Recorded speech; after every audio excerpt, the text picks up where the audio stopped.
José Manuel, qual é que é a tua leitura de tudo isto? Bom dia, Carla, Bom dia, novamente. Para ser franco, tenho um bocadinho mixed feelings. Porquê que eu digo isto? Porque, independentemente de achar que este governo tem as condições para poder fazer aquilo que o país precisa, vamos começar antes por fazer a análise mais política, digamos assim. Por um lado, nós vinhamos de um dos governos mais curtos da nossa democracia e, de alguma forma, é razoável que não tenha havido muitas mudanças. Por duas razões.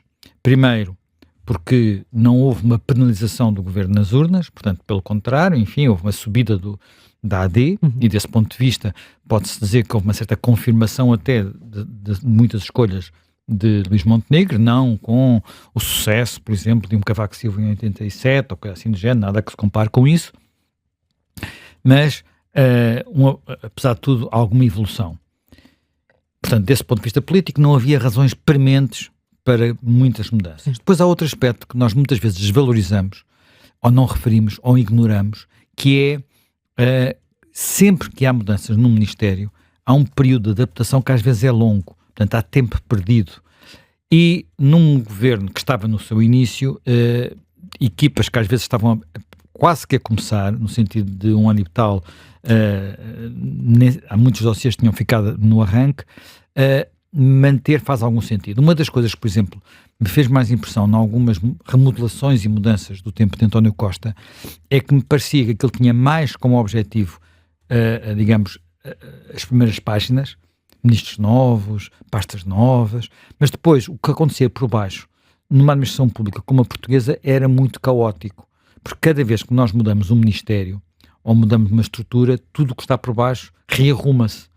E numa administração, eu lembro-me na altura estar até com um amigo meu, que era na altura dirigente de um organismo da administração pública, e dizer-me, de repente fiquei a reportar a 4 ministros. Portanto, que era um disparate, não é? Portanto, aquilo tinha mais a ver com o nome dos ministérios, com a ideia que com o nome dos ministérios vai haver uma política, e eu acho isso um disparate. Portanto, eu não fico particularmente incomodado, não fico nada incomodado mesmo. Quer dizer, nós tivemos o Ministério da Habitação e foi um dos piores períodos para a habitação em Portugal. Portanto, não tínhamos qualquer ilusão sobre isso. Mariana Gonçalves foi uma catástrofe para o setor. No entanto, pomposamente, Ministra da Habitação, Política de Habitação e essas coisas todas, não é? Portanto, não dou grande relevo a isso. E mesmo há algumas outras questões que tenho vindo aí referido, por exemplo, sei lá, Margarida Balseiro Lopes não é do setor da cultura. E Pedro Adão Silva era um ministro político, e Margarida Balseiro Lopes é uma ministra política, não fica só com a cultura, fica também com a juventude. Quer dizer, se queres que te diga, dou mais importância aos secretários de Estado nestas circunstâncias, e há alguma estabilidade na estrutura do governo. Portanto, desse ponto de vista, não é por aí que eu vou e que critico muito e critico pouco. Podemos achar é que este governo herda uma forma de estar que era não fazer ondas, digamos assim, não procurar mudar a administração pública, mudar o Estado, e no essencial, desse ponto de vista, ao manter a equipa, não há nenhum... O essencial da equipa parece irmos no mesmo sentido. Ponto de contradição com isto, a nomeação de Gonçalo Matias para o Ministério da Reforma do Estado, ainda por cima com a categoria de Ministro Adjunto, que é uma categoria especial, digamos, maior proximidade com o Primeiro-Ministro. Isto pode ser um sinal. Vamos ver o que é que isto significa. Para mim, pode ser o sinal mais importante, porque vamos lá ver, e vamos à segunda parte, à outra interpretação, outra análise que é, o Governo não viu os sinais da votação e, portanto, não deu atenção suficiente à subida do Chega e, portanto, não está a encarrilar nesse sentido. Eu acho que o outro lado da moeda é, calma lá, quer dizer, a questão aqui, há uma questão muito importante, e que é, porventura, uma das razões da subida de partidos antissistema, a ideia, em muitos eleitores, que nós votamos, mas fica sempre tudo igual. Os partidos rodam, alternam, mas não há muitas coisas que é necessário mudar, não mudam, ficam na mesma, ou pioram, ou degradam, só envelhecem. E, desse ponto de vista, a ideia de ter a medida, a decisão de ter um ministro da reforma de Estado é uma boa decisão. À partida é uma boa decisão. E há uma coisa aqui muito engraçada e muito interessante, que é o seguinte: quando o tema da reforma do Estado apareceu no discurso político, era um horror. Ninguém queria falar dele, não é? Podia-se falar em reforma administrativa, em modernização, em informatização, reforma do Estado não. Sim. Isso remonta a quando? Isso remonta basicamente ao governo de Passos Coelho. Pronto, portanto, momento, aquilo era o tema que ninguém queria tocar. O Paulo Portas fugiu disso como o diabo da cruz. Portanto, toda a gente quando se falava disso, tinha o discurso que ontem teve, isolado, voz no deserto e felizmente completamente isolado do PCP, que é, isto é para destruir a administração pública. Hoje em dia as pessoas têm noção que a administração pública precisa de um grande abanão, senão em muitos casos de destruição mesmo. Pronto. E desse ponto de vista, eu acho que há aqui dois domínios sobre os quais vamos ver como é que este novo Ministério, para mim, digamos, é onde pode estar ou não estar a capacidade de dizer, de passar aos outros a mensagem, isto não ficou igual. Isto não ficou igual, isto está a mudar. E isso tem que se sentir, e tem que se sentir por dois caminhos, digamos assim. Um caminho é, nós nos últimas, diria, décadas, mas seguramente nos últimos anos, em boa parte, por influência da própria União Europeia, temos complicado. Complica-se. Nós temos tido aqui até muitos programas em que nos têm explicado que nas obras públicas, nas obras particulares, no licenciamento, em tudo e mais alguma coisa, aquilo que nos vêm dizer, agora acabou, agora é licenciamento zero, agora é não sei o quê, agora não sei o que mais, no fim do dia é sempre tudo mais complicado. Porque há uma norma mais que é preciso cumprir, porque há um funcionário do Estado que de repente resolve ter um parecer, resolve ter uma opinião, resolve achar que deve meter o bedelho, e tudo isto se encerrou de tal forma que qualquer pessoa que tenha que lidar com o Estado, onde quer que seja, percebe que está tudo mais complicado. Sem dúvida nenhuma. E qualquer um de nós, praticamente todos os cidadãos têm essa experiência. E por outro lado, há outro domínio, que é um domínio que é aquilo que é quase tabu. Quer dizer, isto passa muito por uma necessidade de deitar fora leis. Ainda há pouco ouvimos, por exemplo, o problema da contratação pública. Olha, quando foi, salvo erro, o governo de Durão Barroso, o Bagão Félix, que era na altura Ministro da Seguridade Social, atirou-se a uma tarefa que toda a gente dizia impossível, que era acabar com a complicação gigantesca da legislação laboral e fazer um código de trabalho. Mas conseguiu. Chegou ao fim com um código de trabalho. Entretanto, já se deve ter complicado não sei quantas vezes mais em cima daquilo. Mas pronto, porque depois a seguir, cada legislador quer meter o seu bedelho, cada secretário de Estado, ministro quer meter o seu bedelho e aquilo complica só. Mas conseguiu, apesar de tudo, acabar com não sei quantas leis e resumir aquilo a uma lei nova, mais racional. Será que em inúmeras áreas, uma delas, designadamente a área do trabalho, mas em inúmeras outras áreas vai haver capacidade para isso? Será que Gonçalo Matias, que tem uma sólida formação jurídica, que é alguém que há muitos anos, ao contrário de alguns comentários que eu ouvi ontem, há muitos anos acompanha os temas públicos? Ele foi assessor de Cavaco Silva, ele foi conselheiro, não sei se se chama assessor, se não, de Marcelo Rebelo de Sousa. Portanto, esteve em Belém, não era a sua atividade principal, mas esteve em Belém a dar pareceres, a olhar para dossiês, a seguir aquilo que é temas desta área. E, além disso, foi também, e era até agora, presidente da Fundação Francisco Manuel dos Santos, cujo objeto principal é ajudar a definir políticas públicas. Portanto, não é um tema que lhe seja estranho. O que porventura lhe será mais estranho é gerir uma máquina complicada como é a máquina do Estado. Mas isso é sempre difícil. Porque uma das coisas que as pessoas muitas vezes não se apercebem, e eu me tenho vindo a perceber ao longo dos anos, é que cada vez me deparo com mais situações em que há pessoas que simplesmente dizem: eu não quero ser, olha, ao contrário daquele famoso antigo ministro que disse, telefonou ao pai sou ministro, quando foi nomeado ministro. Hoje as pessoas fogem disso quase como o diabo da cruz, e não é apenas por aquilo que para nós às vezes é mais evidente, que é, vão ter que se expor, vão ter que, acabar com empresas se tiverem alguma empresa, vão ganhar menos dinheiro, porque, regra geral, se tiverem carreiras profissionais, ganham mais do que como ministro e trabalham mais, trabalharão mais como ministros, enfim. Não é por isso, é pela percepção que chegam lá e não conseguem fazer nada. E não conseguem fazer nada, por um lado, porque estão amarrados por estas coisas todas que estão a fazer com que, são coisas que vão desde a dificuldade em executar o PNR à dificuldade em, hoje, construir uma linha férrea. Pronto. Quer dizer, e há outros países, mesmo dentro da União Europeia, conseguem fazer isso. Portanto, vamos olhar para eles, vamos ver como é que, de repente, se conseguem licenciamentos mais rápidos. Porque, seguramente, os espanhóis, ou os franceses, ou os alemães, não andam a atropelar um ambiente, ou não andam a atropelar os quintais das pessoas. Mas cá em Portugal tudo bloqueia, por isso, por aquilo, por aquilo outro. Porquê? Porque a lei, primeiro, a tradição garantivística, que também serve para outras coisas, e depois, e isto é, hoje em dia, um dos problemas das democracias modernas, faz com que as coisas não funcionem. Outra questão é, deve o Estado fazer tudo aquilo que faz. Que, porventura, este é mais politicamente carregado, naturalmente, mas eu creio que também é muito importante, não esteve em debate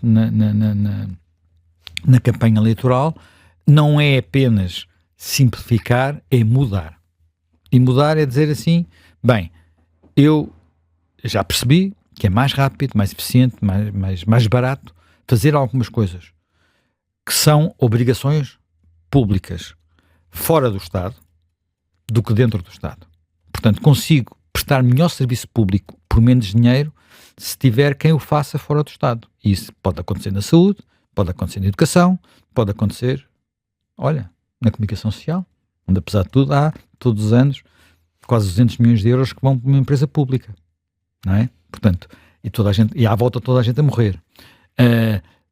Não estou a sugerir nenhuma solução, estou apenas a dizer que há muitas áreas onde claramente esta questão se coloca.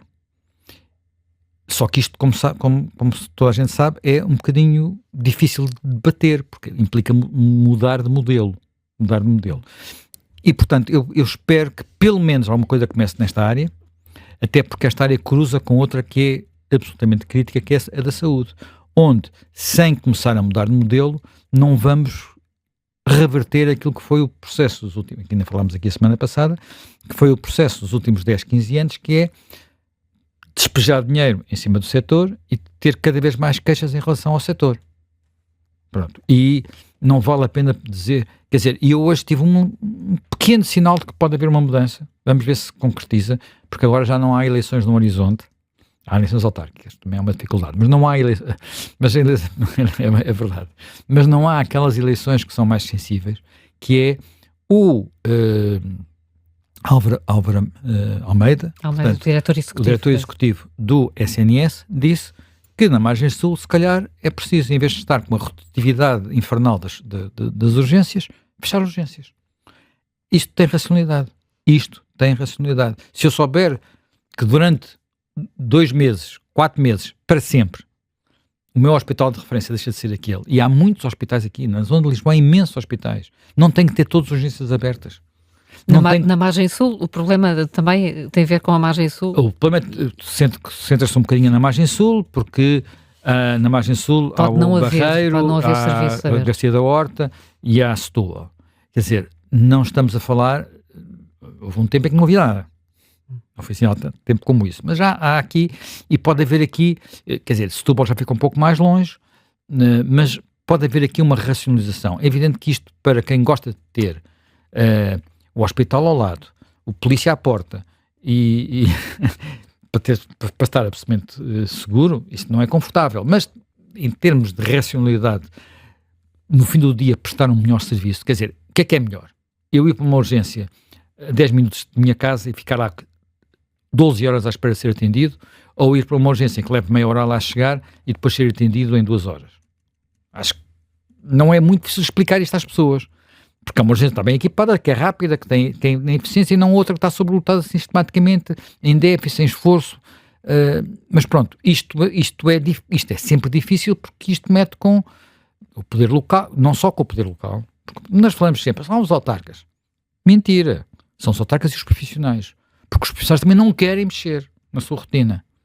Não querem tocar nas suas rotinas. Não é? Quer dizer, para eles tem que ficar sempre tudo no mesmo sítio. À mesma hora e com o mesmo horário, idealmente. E com a ordenada a subir. E também idealmente, não é? Portanto, isto são temas escaldantes, temas difíceis. O facto de ele ter dito que pode fazer isso é um bom sinal. Vai acontecer ou não? Não faço ideia. Como disse, daqui, quer dizer, como provavelmente... Daqui a umas horas vai ver o primeiro discurso do Primeiro-Ministro na tomada de posse. Vamos ver o que é que ele diz hoje. Vamos ver outra coisa que pode ser importante, que é a lista dos secretários de Estado, sim, que até ao momento eu não vi nomes, admito que a maior parte deles se mantenha, e que, portanto, isso vai decorrer assim. Portanto, temos aqui algumas áreas que me parecem, pronto, o governo, para todos os efeitos, à partida, eu diria que merece o benefício da dúvida, no mínimo. Porquê? Porque foram resolvidos alguns pontos de conflito, não é? Portanto, que havia na cultura, que havia no Ministério da Administração Interna. Os dois nomes que entram são nomes, indiscutivelmente, pessoas consideradas e fortes. Quer dizer, uma pessoa ir para ministra às vezes é como um melão. Só depois de abrir é que a gente sabe se é bom ou não, porque há ali muitas coisas que às vezes surpresas positivas e negativas, vamos ver, mas à partida são nomes fortes. Portanto, pessoas que são consideradas na sociedade civil. Não são políticos de carreira que chegaram ali porque não, tanto podiam ir para a direita como para a esquerda, aterraram naquele ministério. Não é disso que estamos a falar. É curioso, Maria Lúcia Amaral. Maria Lúcia Amaral é uma figura que eu tenho. Maria Lúcia Amaral há muitos anos, muitos anos, em um tempo que eu não sou direito, não andei a falar de direito, ela é lá professora catedrática, mas amigos, colegas que de alguma forma ou andaram na Universidade de Direito ou eram colegas dela, disseram que ela é brilhante. Ela desempenhou um papel até corajoso dentro do Tribunal Constitucional no tempo da Troika, porque esteve muitas vezes em minoria e não calou as suas opiniões e fazia, às vezes, votos de vencida muito sólidos, e depois toda a gente elogiou o seu trabalho como provedora, a sua independência. É evidente que uma coisa é ter um lugar, estes dois lugares, ou mesmo lugar de professor, que são lugares não executivos, com grandes equipas, com relações humanas às vezes muito complicadas, mas é alguém que conhece o meio, é alguém que teve a coragem de dizer uma coisa que já lhe estão a cair em cima, mas que eu acho que no essencial é verdade. Nós não temos um problema de violência policial como há noutros países. Não temos. Há casos, claro que há casos, e os casos têm que ser tratados, mas não há abusos sistemáticos como porventura, em algumas circunstâncias, existiam noutros tempos em Portugal, até por razões tem a ver com a formação das pessoas e até com a própria questões geracionais, com quem estava ou não estava nas forças de segurança. Hoje em dia é diferente, é evidente que todos sabemos que de vez em quando há problemas, como há problemas em todo o lado e em todas as profissões, e sobretudo numa profissão de tensão como aquela não podia deixar de haver. Mas dizer que isso é um problema estrutural não me parece que seja correto dizer, ela teve a coragem de dizer. Talvez seja uma boa ajuda aquela que tenha uma melhor relação com os profissionais, porque não entrou com os pés, como às vezes se entra, não é? Portanto, vamos ver como é que as coisas se passam. Eu, em algumas áreas, espero um bocadinho por ver quem é que são os secretários de Estado. Ver se a equipa da saúde muda ou não muda. Pode ser uma área onde isso pode ser um sinal relevante. Há a indicação de que na saúde vai haver reforço da equipa. É importante ver quem é que é a pessoa escolhida para secretário de Estado da Cultura, ou até pode haver mais que um, nesta área. Portanto, não é impossível que isso aconteça. Portanto, há sim umas questões que eu fico à espera de ver o que acontece. Mas, à partida, é um governo que, não dando sinais de que vai ser o governo reformista que o anterior não foi, apesar de tudo, dá sinais que não vai ser apenas mais do que pode ser, ou melhor, dá sinais que pode ser que aconteça que não seja apenas mais do mesmo. Navegar à vista à espera das próximas eleições. Porque, quanto mais não seja, há mais tempo até às próximas eleições por causa dos calendários constitucionais.